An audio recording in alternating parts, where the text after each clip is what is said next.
Stepstone presenting Viram, truly independent AI homes, 0% no other charges. போரூருக்கே இது புதுசு at Kattupakkam Porur. தற்போது டிவிகேவா versus தா வாக்காவா அப்படிங்கிற ரீதியில் பயங்கர சண்டை ஒரு பக்கம் போயிட்டு இருக்கு. அரசியல் எதிரியாக வந்து அதிமுக அவங்க எடுத்துக்கவே இல்லை.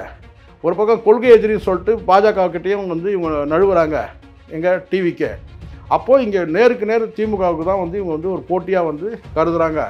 அப்போ இந்த இடத்துல கேட்டால் நாம் மோதாமல் நம்மளுடைய அடியாட்கள் யாராவது இருந்தாங்கன்னு வச்சுங்க, இந்த மிரட்டல் உருட்டல் இதெல்லாம் பண்ணிங்கன்னா என்ன ஆகுன்னா ஒரு பிரச்சனையும் கிடையாது. விஜய் வந்து ஒரு படி மேலே அரசியலில் வேல்முருகன் மிகப்பெரிய போராளியாக இருந்தால் இந்த படத்தை ஓட விட மாட்டேன், இதை பண்ண மாட்டேன், அதை பண்ண மாட்டேன்லாம் சொல்லக்கூடாது. விஜய் நிற்கிற தொகுதியில் நான் எதிர்த்து நிற்பேங்க சொல்லுங்க பார்க்கலாம். ஒரு கட்சிக்கு ஒரு பொதுச்செயலர் இருப்பாங்க, ஒரு அவைத்தலைவர் இருப்பாங்க. ஆனால் கொள்கை பரப்புறதுக்கே பொதுச்செயலர்னு சொன்னால் பாருங்க, பொதுச்செயலர் கொடுத்ததுனால சொல்லுங்களேன், ஒரு உரையில் வந்து ஒரு கட்சி தான் இருக்கணும். இப்போ பொதுச்செயலர் 2 பேர் ஆகிட்டாங்க. கட்சிக்கு ஒரு பொதுச்செயலர், கொள்கை பரப்புறதுக்கு ஒரு பொதுச்செயலர். நேரடி புஷியானதுக்கு வந்து நேரடி சவால்.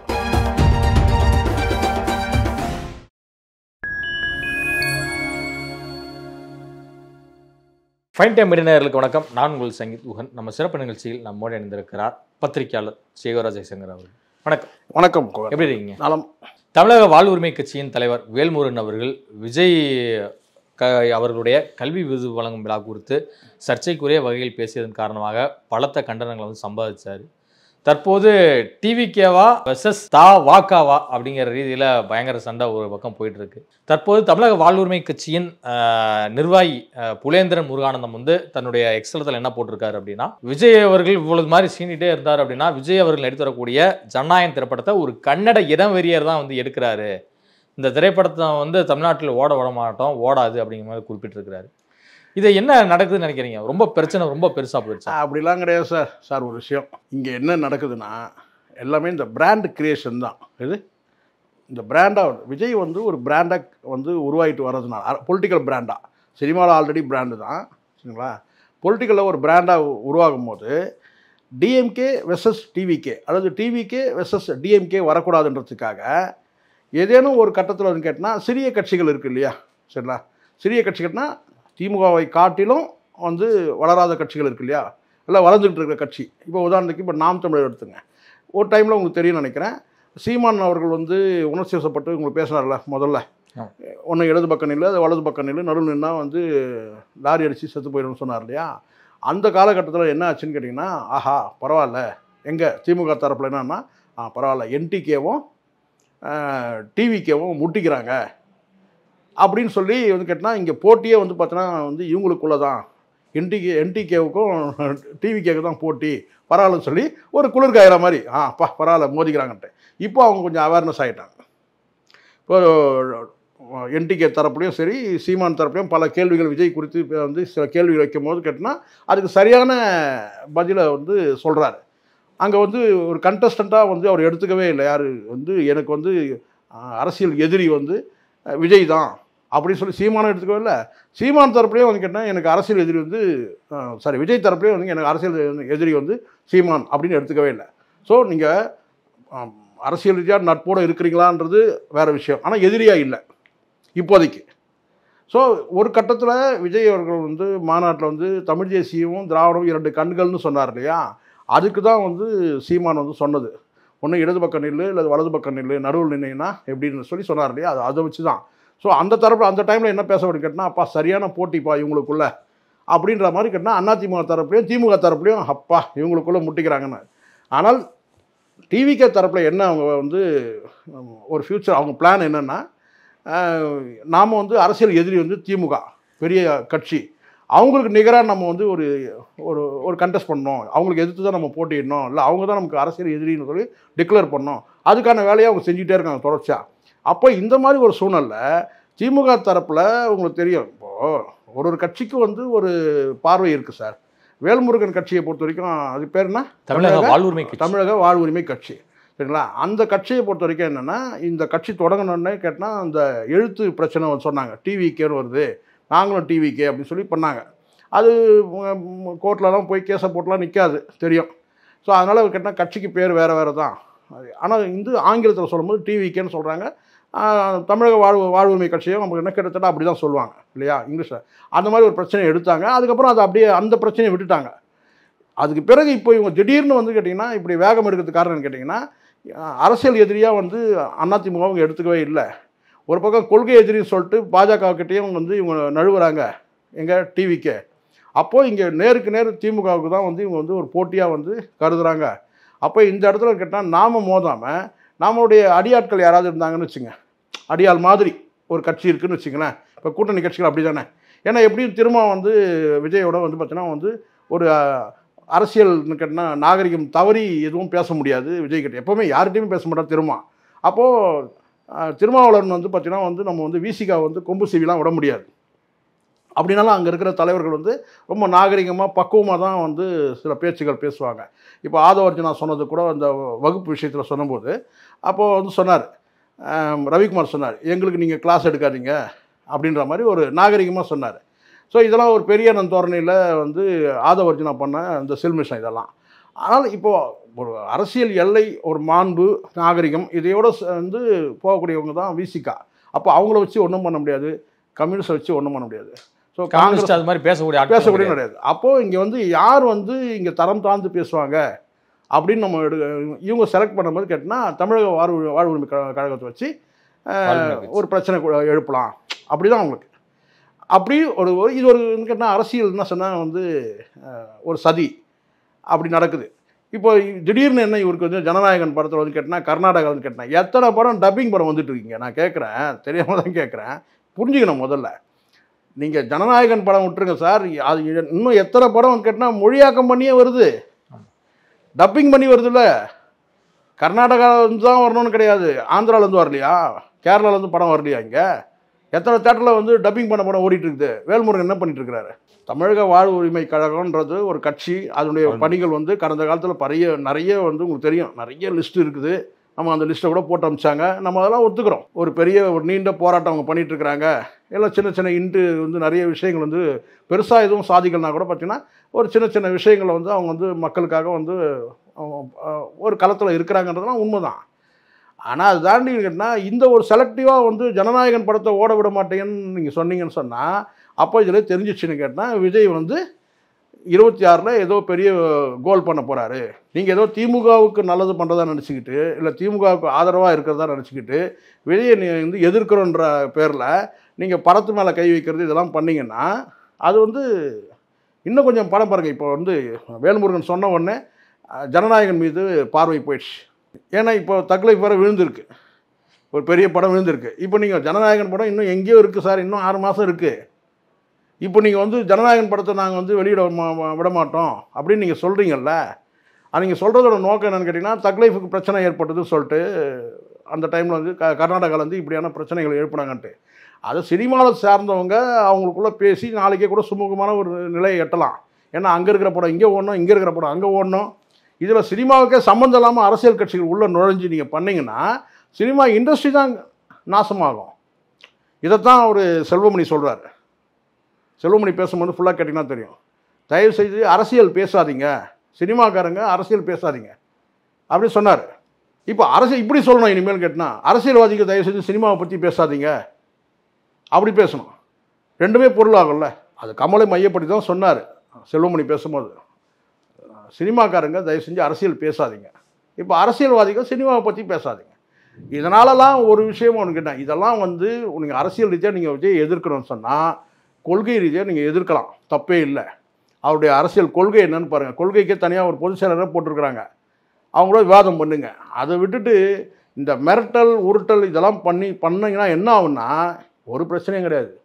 விஜய் வந்து ஒரு படி மேலே அரசியலில் வளர்கிறதுக்கான வழி தான் ஆகும். நான் சொல்கிறேன், அனுபவத்தில் சொல்கிறேன். இப்படியெல்லாம் ஜெயலலிதாவை வந்து செஞ்சு தான் அவங்கள கொண்டு போய் அம்மான்ற இடத்துல கொண்டு போய் உட்கார வச்சிட்டோம். தானே உண்மை. தமிழ்நாட்டுக்கே அம்மா. எது தமிழர்கள் எங்கெல்லாம் வாழறாங்களோ வந்து பார்த்தோன்னா அவங்களுக்கெல்லாம் அம்மா, எல்லாருக்கும் அம்மா ஆக்கிட்டீங்க. மாற்றுக் கட்சியில் இருக்கிறவங்களாம் அம்மா சொல்லக்கூடிய அளவுக்கு ஆக்கிட்டீங்க. ஏன் இதே வேல்முருகன் மட்டும் நான் ஜெயலலிதா நான் சொன்னார் அவங்க இருக்கும்போது இல்லையா? ஸோ அதனால் இது வந்து வேல்முருகன் வந்து வேண்டாத வேலை. இதில் நம்ம வந்து நிறைய பேர் வந்து விமர்சனம் பண்ணுறாங்க சார். சில பேர் வண்டு முருகன்றாங்க, அது வந்து கட்சியில் சார்பாக சொல்கிறாங்க. நம்ம அப்படிலாம் சொல்லவே இல்லை. சில பேர் வண்டு முருகன்றாங்க, சில பேர் வந்து இன்னும் அவர் வந்து கேட்டால் வந்து கேலி கிண்டல்லாம் பண்ணுறாங்க. நான் அதை சொல்லவே இல்லை. நான் சொல்லக்கூடியது கேட்டால், நீங்கள் அரசியல் ரீதியாக நீங்கள் எதிர்க்கிறீங்கன்னா கண்டெஸ்ட் பண்ணுங்கள். அவர் என்ன வந்து கேட்டால், அவர் விஜய் நிற்கிற தொகுதியிலேயே வந்து நான் போட்டி போடுவேன்டான்னு சொன்னோம். யார்?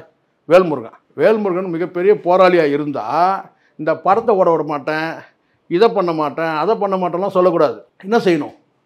விஜய் நிற்கிற தொகுதியில் நான் எதிர்த்து நிற்பேங்க. சொல்லுங்க பார்க்கலாம். யார் பேர் என்ன சொன்னீங்க? யாரோ பேர் சொன்னீங்களே, அந்த நிர்வாகி யாரோ பேர் சொன்னீங்களே, பூலேந்திரன் யாரோ இன்னொரு 4 பேர், இன்னும் 2-3 பேர் இப்போ தான் அவங்கெல்லாம் வெளியே வந்திருக்கிறாங்க அந்த கட்சியிலேருந்து. பேரே தெரியல நமக்கு. வேல்முருகனை மட்டும்தான் தெரியும் அந்த கட்சியில், நமக்கு வேறு யாரும் தெரியாது. இப்போ வேல்முருகன் என்ன செய்யணும் வந்து நேரடியாக சொல்லட்டும், விஜய் நிற்கிற தொகுதியில் நான் எதிர்த்து போட்டிடுவேன். அதை செய்யுங்க. அதை செஞ்சிங்கன்னா அதுதான் வந்து ஒரு போராளிக்கு அழகு. அதை விட்டுட்டு நான் சீப் எடுத்து ஒழிக்க வச்சுருவேன், இது ஷாப்பு டப்பா தூக்கி ஒழிக்க வச்சுருவேன், என்ன இதெல்லாம் வந்து நம்ம எவ்வளோ பெரிய போராளி. ஒரு படத்தை போய் எதிர்க்கிறதும், அதில் குழந்தைங்களுக்கு வந்து ஏதோ வந்து gift கொடுத்தா அதை வந்து கேலி கிண்டல் பண்ணுறதும், இதெல்லாம் வந்து இப்போ பார்த்தீங்கல்ல எவ்வளோ எனக்கே கஷ்டமாக இருக்குது குகன். ஒரு போராளியாக பார்க்கப்பட்ட வேல்முருகனை கழுவி கழுவி ஊற்றுறாங்க அந்த தாவேக்கால இருக்கிற பெண்கள், அவங்க இவங்க எல்லாமே. இதுக்கு கவுண்டராவது கொடுக்குற அளவுக்காவது உங்ககிட்ட பெண்கள் இருக்கிறாங்களா?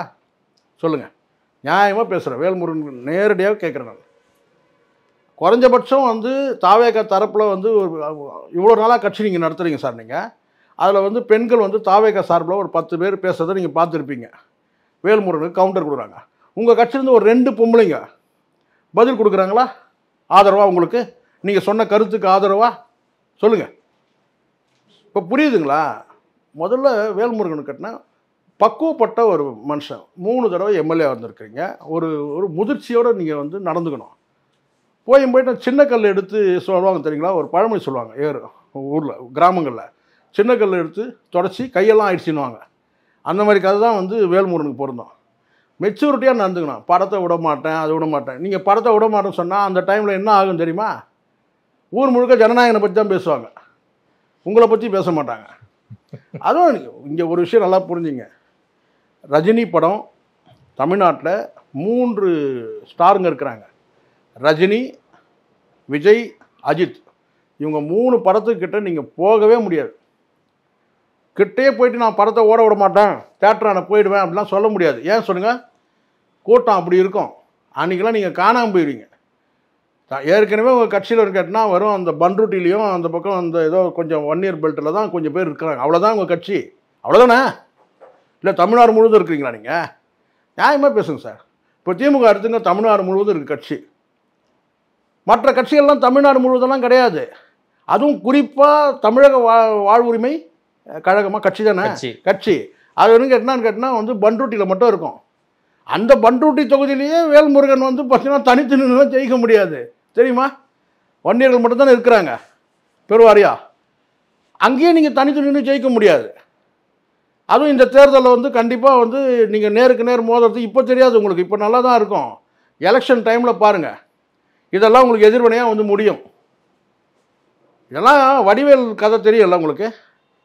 இப்போ நமக்கு தெரிஞ்சிருக்க வடிவேல் மாதிரி தான் தெரிகிறாரு வேல்முருகன். நிஜமா நான் வண்டு முருகன் சொல்கிறேன் நீங்கள் நினச்சிட போகிறீங்க. நான் அதை சொல்லவே இல்லை. நான் சொல்கிறது வடிவேல், சினிமா நடிகர் வடிவேலை எப்படி வந்து ஸ்டேஜில் ஏற்றி விஜயகாந்துக்கு எதிராக பேச வச்சாங்களோ அதே மாதிரி தான் இன்றைக்கி வந்து வேல்முருகன் வந்து பேச்சு அப்படி இருக்குது. வேல்முருகன் கட்சியை சார்ந்தவங்க பேசுகிறது இதெல்லாம் கடந்து போகணும் சார். மெச்சூரிட்டியாக நடந்துக்கணும். வேல்முருகன் எவ்வளோ சீனியர் மோஸ்ட்டு சொல்லுங்கள். இவ்வளோ நாளாக வந்து இவ்வளோ நாள் 40 ஆண்டு காலம் அரசியல் இருக்கிறவர் இப்படியா அரசியல் பண்ணிட்டு இருப்பீங்க? குடும்பமே அரசியல் இருந்த குடும்பம். அதுதான் நான் சொல்கிறேன் சார். 40 ஆண்டு காலம் அரசியல் பண்ணுறவர் நீங்களே சொல்கிறீங்க நேற்று தான் அரசியல் வந்தார்னு சொல்லிட்டு. நேற்று வந்து அரசியல் கட்சியில் இருக்கிற பெண்கள்லாம் வந்து உங்களை எப்படி பேசுகிறாங்க? எனக்கே கஷ்டமாக இருந்துச்சு பார்க்கும்போது. இப்படிலாம் பேச வைக்கிறாங்களேன்னு சொல்லிட்டு. தேவையா இது? நீங்கள் இப்போது நான் சொல்கிறேன், அரசியல் ரீதியாக களத்தில் எதிர்த்து நில்லுங்க, கண்டெஸ்ட் பண்ணுங்கள். விஜய் நிற்கிற தொகுதியில் நான் போட்டிடுவேன்னு சொல்லுங்கள். இதுதான் போராளிக்கு அழகு, வீரனுக்கு அழகு. அதை விட்டுட்டு கேட்டால் நீங்கள் வந்து பரிசு வாங்குகிற பெற்றோர்களை பேசுகிறீங்க. எவ்வளோ பெற்றோர்கள் வந்து நான் பேசின வீடியோக்கு பிறகு எவ்வளோ பேர் எனக்கு ஃபோன் பண்ணாங்க தெரியுங்களா? உங்களுக்கு தெரியுமா? சொல்ல முடியுமா? நான் அதை எவ்வளோ பேர் நான் பேசின பிறகு பல பேர் எனக்கு ஃபோன் பண்ணாங்க. சார் எங்கள் மனசில் இருக்கிறதெல்லாம் நீங்கள் கொட்டிட்டீங்க சார் அப்படின்னு. நல்லா கேட்டிங்க சார் நீங்கள் அப்படின்ட்டு. நம்ம நியாயத்தை தான் நம்ம பேசுவோம். வேல்முருகன் நமக்கு ஒன்றும் எதிரி ஒன்றும் கிடையாது.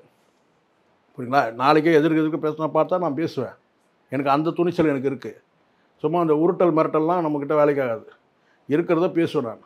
நாளைக்கே வேல்முருகன்னா முன்னே எதிரியா நமக்கு, வேல்முருகன் எதிர்க்க பார்த்தா சொல்லுவேன், இல்லைண்ணா நீங்கள் அப்படி பேசிடக்கூடாது, நீங்கள் ஒரு பெருந்தன்மையான ஒரு தலைவர், நீங்கள் ஒரு கட்சியோட தலைவர், நீங்கள் பேசிடக்கூடாது, எமோஷனலாகி நீங்கள் பேசி வார்த்தையை விட்டுட்டீங்க. நான் நேரடியாக சொல்லுவேன். நான் வேல்முருகனை பார்த்தா எனக்கு ஒன்றும் பயம் கிடையாது.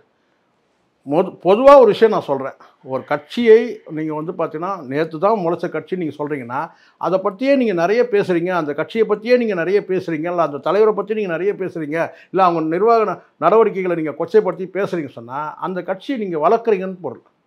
இப்போது தாவேகா வந்து தாவேகாவை வளர்க்குது, அவ்வளோதான். தமிழக வெற்றி கழகத்தில் முன்னாள் IRS அதிகாரி அருண்ராஜ் இணைந்திருக்கிறார், முன்னாள் நீதிபதி சுபாஷ் அவர்கள் இணைந்திருக்கிறார், முன்னாள் அதிமுக திமுக எம்எல்ஏக்கெல்லாம் வந்து இணைஞ்சிருக்காங்க. ஒரு பெரிய ஆதரவு வலை வந்து தாவேகாவுக்கு வீசி கொண்டு வருகிறது. உங்களை பாராட்டுறேன் முதல்ல. ஏன்னா அதில் வந்து ஆர்டராக நான் பார்க்கும்போது அந்த அருண்ராஜ் முன்னாள் IAS வந்து இணைஞ்சது இருக்குது, IRS அவர் இணைஞ்சது இருக்குது. அதுக்கு பிறகு வந்து பார்த்திங்கன்னா அந்த லிஸ்ட்டில் வந்து பார்த்திங்கன்னா அதான் அஞ்சாவது நபராக மென்ஷன் பண்ணியிருக்கு. அதில் வந்து பார்த்திங்கன்னா வந்து அஞ்சாவது அதான் லாஸ்ட்டு. ஒன்று வந்து முதல் வந்து அவருக்கு பதவி கொடுத்துட்டாங்க. யாருக்கு? அருண்ராஜுக்கு வந்து கொள்கை பரப்பு பொதுச் செயலாளர் கொடுத்துட்டாங்க. அது ஒன்று. அதுக்கு பிறகு லிஸ்ட் அவுட் பண்ணுறாங்க ஒரு 5 பேரை. அந்த 5 பேரில் வந்து பார்த்திங்கன்னா அதிகம் படித்தவர் யாருன்னு கேட்டிங்கன்னா, முன்னாள் நீதிபதி சுபாஷ்ன்றவர். அவர் கொண்டு போய் 5ஆவதாக போட்டு வச்சுருக்கீங்க. நிறைய படித்தவர் சார், அவர் எக்கச்சக்கமாக படிச்சிருக்கிறாரு. ஆனால் அவர் கொண்டு வந்து நீதிபதி பதவியில் வரை இருந்திருக்கிறார். அப்போ அவரை எங்கே போடணும்? நீங்கள் முதல்ல தானே போடணும். இந்த அடிப்படை அறிவு கூட அங்கே இருக்கிற அந்த வந்து பார்த்தீங்கன்னா இருக்கிற அந்த ஆதவ் அர்ஜுனாவுக்கோ அந்த இப்படிலாம் முதல்ல பேசாதீங்க. ஒரு பொதுவெளியில் இங்கே பாருங்க, நான் எவ்வளோ டைம் அடிப்படை நான் சொல்லுங்க, அடிப்படை அறிவுன்றது மூளை இல்லைன்னா நான் சொல்லவே இல்லை. அடிப்படை அறிவு இருந்தால் மனசாட்சியோடு பேசுங்க. ஆர்டர் பண்ணும்போது 5ஆவதாக கொண்டு வந்து போடுறீங்க சார். நீதிபதி சார், அவர் முன்னாள் நீதிபதி, அவர் வந்து இணையறாருன்னா முதல்ல அவரெல்லாம் போட்டுருக்கணும். சட்டமன்ற உறுப்பினர் போடுறீங்க. சட்டமன்ற உறுப்பினர் வந்து அதிமுகன்னு மென்ஷன் பண்ணவே கூடாது. முன்னாள் சட்டமன்ற உறுப்பினர், அவ்வளோதான். அதே மாதிரி திமுக வந்து முன்னாள் சட்டமன்ற உறுப்பினர், அவ்வளோதான்.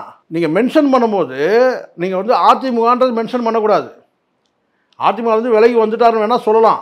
ஆனால் மென்ஷன் பண்ணும்போது பார்த்தீங்கன்னா முன்னாள் சட்டமன்ற உறுப்பினர் அப்படிதான். அப்படி வரும்போது ஜட்ஜு வந்து பார்த்தீங்கன்னா கடைசியாக வந்து போடுறீங்கன்ற நான்.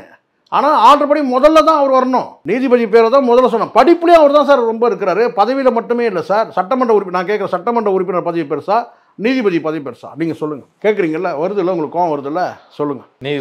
நீதிபதி தானே பெரியவர். அப்போ அவர் இணையறாங்கன்னு சொன்னால், ஒரே நாளில் இணையறாங்கன்னா முதல்ல அவர் பேர் தானே இருக்கணும். இந்த சாதாரண அடிப்படை அறிவு கூட இருக்காதுன்னு கேட்குறேன் நான். அங்கே இருக்கிற தேர்தல் மேலாண்மை, அப்புறம் முதல் 4 தூண்களில் வந்து முக்கியமான தூண்களில் பணியாற்றியவர் நீதிபதி. அவ்வளோதானே. நான் கரெக்டாக தானே பேசுகிறேன். உடனே நான் விஜய்க்கு எதிராக பேசுகிறேன்னு வந்து சொல்லுவீங்க. எனக்கு அதை பற்றி கவலை இல்லை. நான் கரெக்டாக பேசணும். நான் பேசுறத நேர்மையாக பேசணும்னு நினைக்கிறேன். ஒரு 5 பேர் இணையறாங்க சார். அந்த 5 பேரில் வந்து நீங்கள் எதை எடுத்தாலும் நான் எதை எடுத்தாலும் நொட்டை சொல்கிறேன்னு கேட்டால் அப்புறம் சொல்லுவாங்க சில பேர் வந்து பார்த்தீங்கன்னா இவர் இப்போவே தாங்க எது இருந்தாலும் நொட்டை சொல்லுவாருன்னு. நான் நொட்டை சொல்லுவேன்னு எனக்கு எண்ணம் கிடையாது. ஆனால் ஏன் செய்யறதை வந்து திருந்த செய்ய மாட்டேங்கிறீங்கன்ற நான். ஒரு வேலையை செய்கிறீங்க சார், இந்த காமன் சென்ஸ் இருக்காதான்னு கேட்குறேன் நான். 5 பேர் லிஸ்ட் அவுட் பண்ணுறீங்க சார்.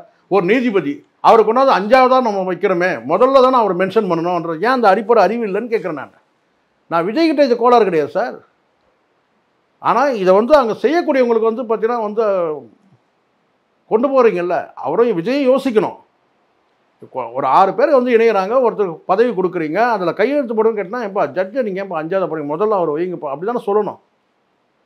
என்னத்தான் சொல்கிறது, நம்ம இது சொன்னாங்கன்னு கேட்டால் இவர் இதே வேலை தான் சேகுவாராக்கு எப்போவுமே வந்து கேட்டால் தாவேக்கா மட்டுமே கிடையாது, எங்கே குற்றம்னாலும் அதை சொல்லுவோம், நம்ம சுட்டி காட்டுறோம், அவ்வளோதான். அதை தாண்டி இதில் ஒன்றும் கிடையாது. என்னன்னா இந்த கொள்கை பரப்பு பொதுச் செயலாளர் இது வரைக்கும் அந்த மாதிரி எந்த கட்சியிலையும் வந்து கொள்கை பரப்புறதுக்குன்னு பொதுச் செயலர் தனியாக போட்டதே இல்லை. ஒரு கட்சிக்கு ஒரு பொதுச் செயலர் இருப்பாங்க, ஒரு அவைத்தலைவர் இருப்பாங்க.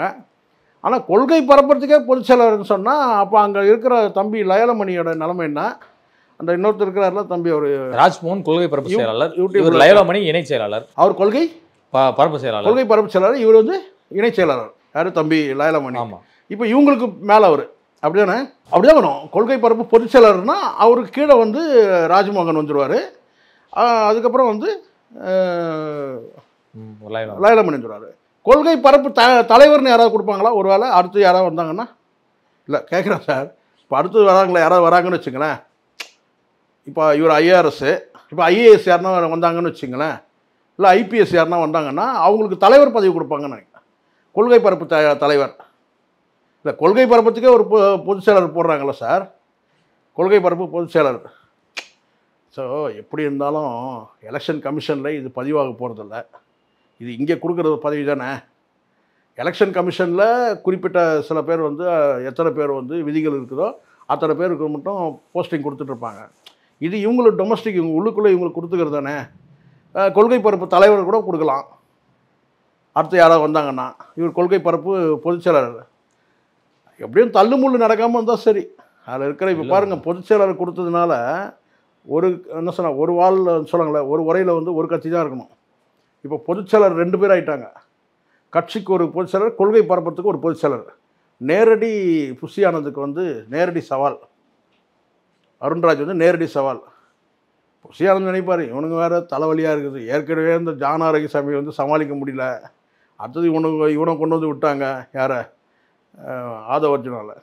இப்போ ஆதவர்ஜுனாவை சமாளிக்கிறது இல்லாமல் இப்போ அடுத்தது இப்போ வந்து அருண்ராஜையும் சேர்ந்து சமாளிக்கணும் நம்ம அப்படின்னு கூட இருக்கலாம். ஒரு கட்டத்துக்கு மேலே நெல்லை சிவா மாதிரி இந்த கிணறு காணம் சொல்லி தேடுவார் பாருங்க, நெல்லை சிவா போங்கடா. இல்லை, புஷி ஆனந்த் ஒரு மிகப்பெரிய ஒரு மனிதர், மிகப்பெரிய ஆளுமை, மிகப்பெரிய ஆளுமை இருக்காரு சொல்லுங்க, கொஞ்சம் சொல்லுங்க. சொல்றாங்க எது நீங்க ஏன் அப்படி அவர் என்ன ஆளுமை இருக்கு புஷி ஆனந்த் கிட்ட, என்ன ஆளுமை இருக்கு? அவர் வந்து புதுச்சேரியில ஒரு சட்ட ஆளுமைன்னு சொன்னீங்கன்னா நான் அக்செப்ட் பண்ணிப்பேன் ஒரு கட்டத்தில். ஏன்னு கேட்டிங்கன்னா, மெகா பிராண்டுன்னு ஒரு ஸ்டாரு, லட்சக்கணக்கான இளைஞர்களை வந்து அவர் வந்து கேட்டிங்கன்னா வந்து அவர் வந்து கோடிக்கணக்கான இளைஞர்களை வந்து அவர் வந்து தன் வசம் வந்து வச்சிருக்கிறாருன்னு சொல்ல முடியும்.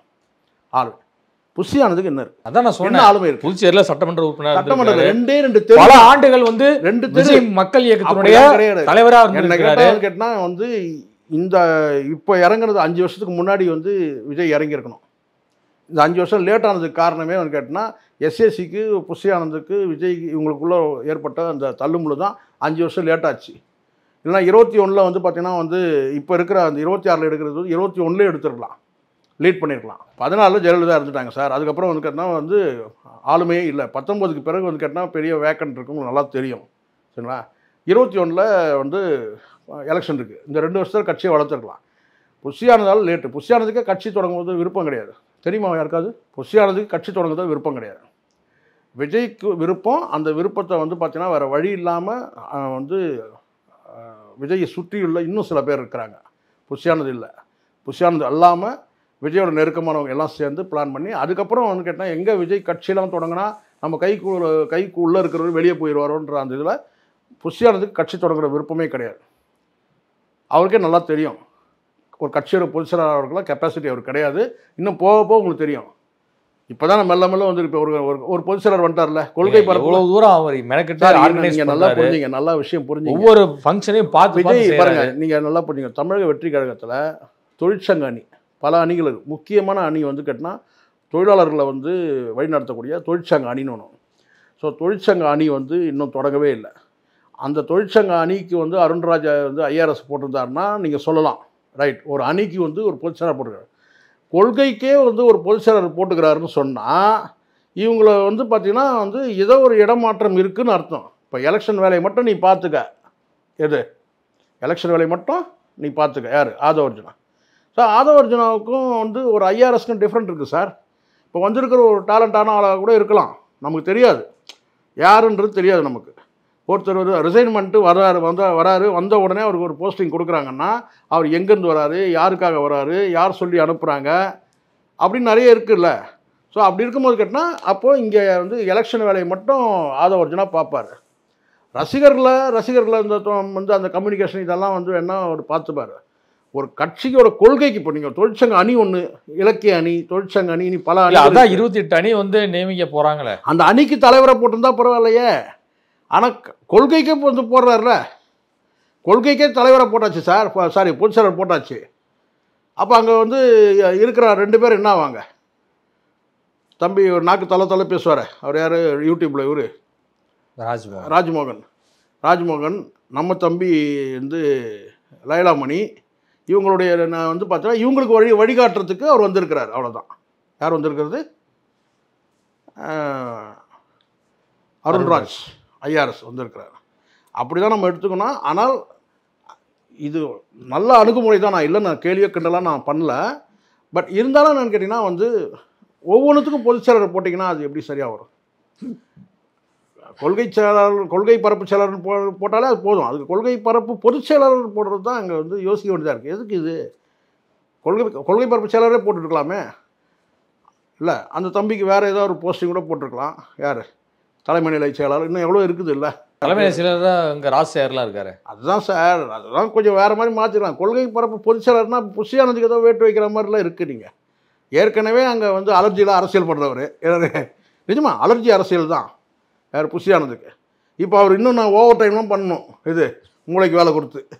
யார்? புஷியானது ஓவர் டைம்லாம் செய்ய வேண்டியது சூழ்நிலை ஆயிடுச்சு. பார்த்தீங்களா, ஓட்டி சொல்லுவாங்கள்ல ஓவர் டைம், அதெல்லாம் செய்ய வேண்டிய சூழ்நிலை ஆயிடுச்சு. எப்படியோ கட்சி வளரப்போகுது, ஒரு ஆளை அடிஷனாக போட்டால் எப்படியும் அவர் வேலை தான் செய்ய, அருண்ராஜ் ஐயர் எப்படியும் அவர் வேலை தான் செய்ய போகிறாரு, ஏதோ ஒன்று செய்ய போகிறாரு. நல்லது நடக்கட்டும் சார், அவ்வளோதான். இதுவரை உங்கள் பல்வேறு கருத்துக்களை நன்றி சார்.